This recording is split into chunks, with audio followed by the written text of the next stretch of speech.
Hello, नमस्कार दोस्तों। आपका एजुकेशन सीके क्लासेस पे हार्दिक स्वागत है। तो आज आप लोग को मैं कुछ बताऊंगा जिसका पढ़ना है। दो चर वाला रैखिक समीकरण के बारे में हम लोग पढ़ेंगे, ठीक है। जैसे कि हम लोग पढ़े हुए हैं कि एक चर वाला रैखिक समीकरण किस का मान कैसे निकालते हैं। तो इस तरीके से हम लोग मान निकालते हैं। x बराबर हो जाएगा, कट जाएगा 2 तो हो जाएगा कितना, -2 हो जाएगा। इस तरीके से जैसे 4y माइनस कितना हो गया 2, तो इसको हम बोलेगा कि y का मान क्या होगा। तो ठीक है, तो यहाँ पे y का आप मान कैसे निकाल सकते हैं। ये 4y हो जाएगा 2 हो जाएगा, तो y बराबर हो जाएगा आपका 2 और बट्टा में हो जाएगा 4, यहाँ पे कट जाएगा, इसलिए y का मान आ गया है वो 1/2 आ गया। मगर और इसको थोड़ा सा और जानेंगे। ये तो आपको हो गया एक चर वाला रैखिक समीकरण हो गया। इसके बाद हम लोग पढ़ेंगे दो चर वाला रैखिक समीकरण किसे कहते हैं। दो चर वाला रैखिक समीकरण ये आपको 10वीं क्लास का एक महत्वपूर्ण भाग है ना, जिसको आप लोग हम लोग पढ़ेंगे। जिससे कि 2x + 3y बराबर दे देगा 2, यहाँ पे दे देगा 3x + 4y बराबर दे देगा 5। इसका बोलेगा कि इसका मान क्या होगा। तो हम लोग यहाँ से चलेंगे, तो हम लोग इसको दो तरीक़ों से बना सकते हैं। तो दो तरीका बनाने के होता है, एक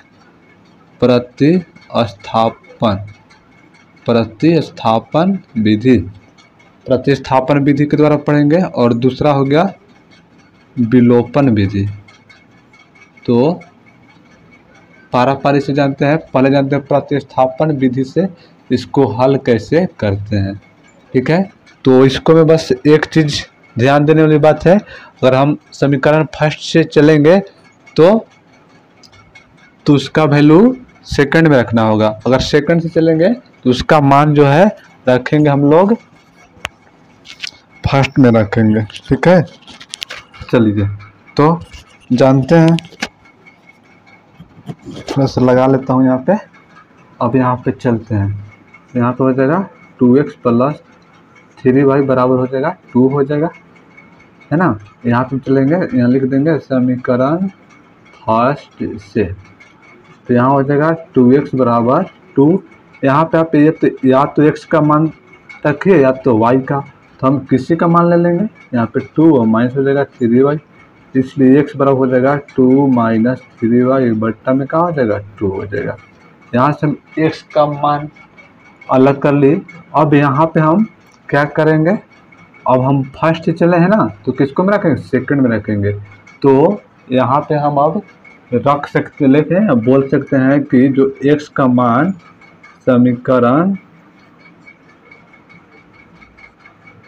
सेकंड में रखने पर, ठीक है।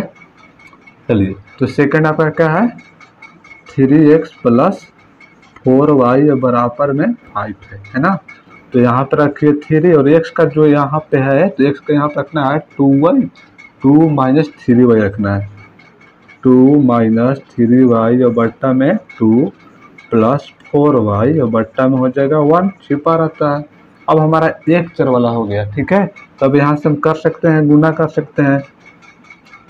3 दूनी का हो जाएगा 6 और 3 तरीके 9, और यहाँ पे हो जाएगा 2 हो जाएगा ना।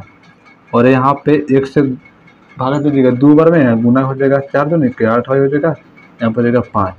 यहाँ पे आप लिख सकते हैं 9 में से हट जाएगा तो y बचेगा ना, 5 दूनी के कितना हो जाएगा 10 हो जाएगा, तो यहाँ माइनस हो जाएगा y। तो अब यहाँ पे 10 में से 6 हो जाएगा, तो -y बराबर क्या बचेगा आपको, 10 में से 6 गया तो 4 बचेगा। यहाँ पे इसलिए y का मान है क्या, -4।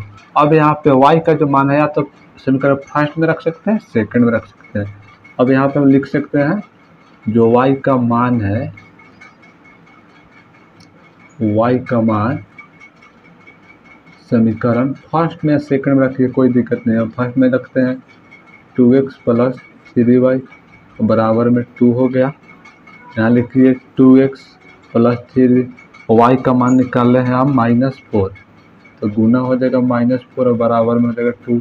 ये हो गया 2x हो जाएगा, ये हो जाएगा प्लस माइनस माइनस होता है। नहीं तो और एक स्टेप लिख देते हैं, 4 तिया हो जाएगा 12 प्लस माइनस माइनस में जो है 2, तो 2x पर हो जाएगा 2 और प्लस कहते हैं ना 12 हो गया। तो यहाँ से 12 2 14 काट लीजिए 7, x का मान आ गया 7 और y का मान निकल के आ गया -4। इस तरीके से हम लोग प्रतिस्थापन विधि के द्वारा